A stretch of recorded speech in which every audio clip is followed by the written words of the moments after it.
Assalamualaikum warahmatullahi wabarakatuh. Saya Chandrika Aurelia dari kelas 10 Produksi Film absen 8 dan teman saya Vanessa Andromeda Uno absen 12 akan menyampaikan analisis data berupa hoax. Simak ya. Yang pertama, saya akan menjelaskan mengenai gambar di samping berupa gambar SMS yang membuat saya meyakini bahwa hoax atau penipuan adalah kontak tidak mengatasnamakan Permata Bank, namun malah nomor telepon tidak dikenal, padahal saya tidak bergabung di Permata Bank.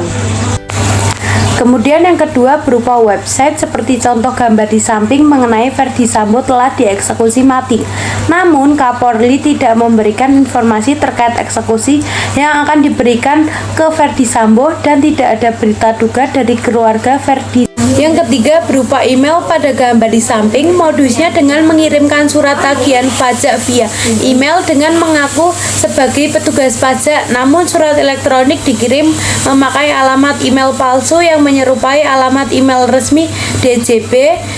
Setiap email DJP hanya menggunakan domain resmi @go.id.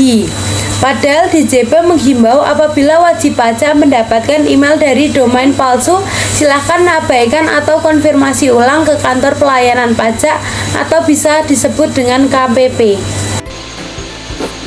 Dan yang keempat ini ada dari media sosial, platform WhatsApp atau WA yang biasanya kita gunakan dalam kehidupan sehari-hari nih untuk berkomunikasi melalui jarak jauh lah, jarak dekat lah misalnya ya. Nah, di WA ini, di WhatsApp ini kita dapat menemukan banyak sekali penipuan atau hoax yang beredar di mana-mana lah, dari satu ke menyebar ke seluruhnya.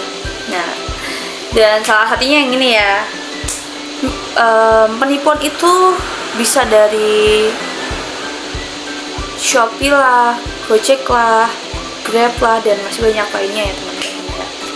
Tapi yang di sini yang saya tampilkan ini itu dari melalui surat undangan pernikahan digital. Di sini kenapa sih ini tuh bisa dinyatakan sebagai penipuan? Karena yang pertama nih ya, itu karena si pengirim ini tuh nomornya tidak dikenal ya. Dan kalau dari undangannya bisa saya dapat itu undangan digital itu pengirimnya tuh saya kenal semua ya. Dan mungkin bisa dinyatakan ya, misalnya itu nomor tidak dikenal, permisi saya dengan temannya atau siapa ingin mengirim undangan. Nah itu kan bisa ya teman-teman. Nah ini tuh nggak ada salam, nggak ada apa-apa, langsung kirim undangan terus kami harap kehadirannya. Itu bisa dicurigai ya teman-teman ya. Dan namanya itu tidak dikenal, dia tidak menyebutkan dia siapa lah ya. Terus saat penerima ini menanyakan ini siapa, sebenarnya tetap aja ngomong, mengetik, mengirimkan pesan, silahkan dibuka lebih jelas dan kenal. Padahal itu kayak pertanyaan simpel tapi kenapa nggak dijawab gitu loh, bagi saya sendiri ya. Dan namanya juga penipu ya. Terus saat penerima bilang bapak salah kirim, kemudian si pengirim ini tuh tetap kekeh supaya si penerima ini itu membuka undangan ini supaya tahu lebih jelas. Padahal apa yang jelas? Jelas-jelas tipunya. maaf enggak. Udah gitu ya, yang dari media sosial itu segitu dulu. Next. Dan kemudian yang kelima itu ada dari SMS. SMS ini mesti sih banyak orang yang sering banget dapat penipuan ya sejenis itulah.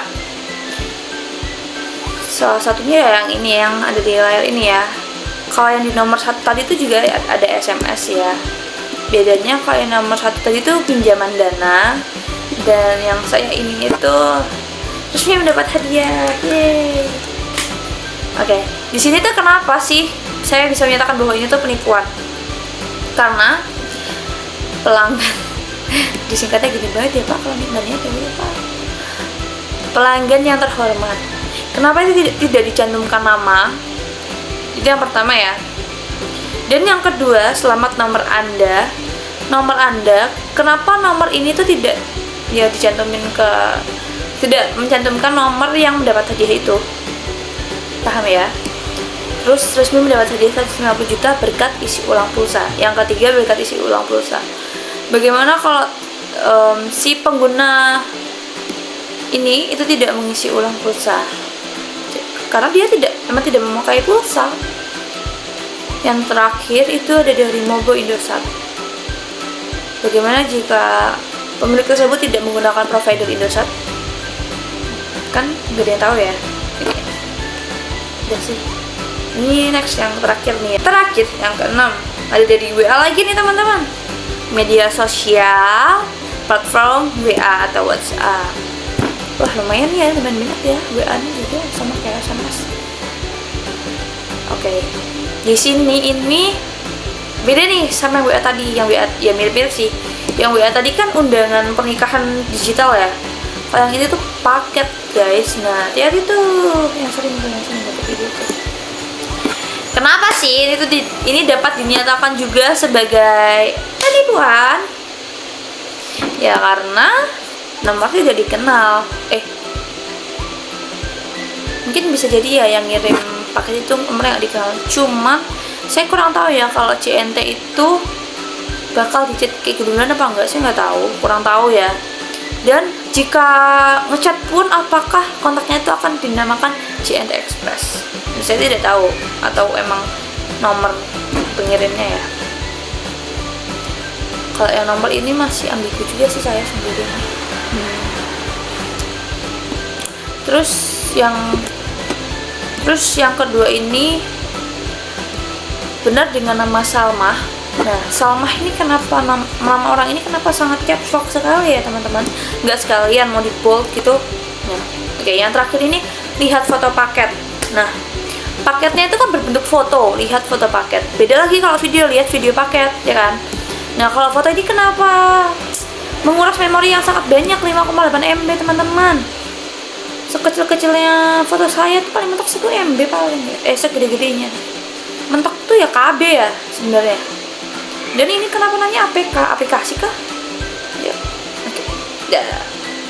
Udah sih segitu dulu ya. Filenya tuh berukuran besar sekali paketnya itu.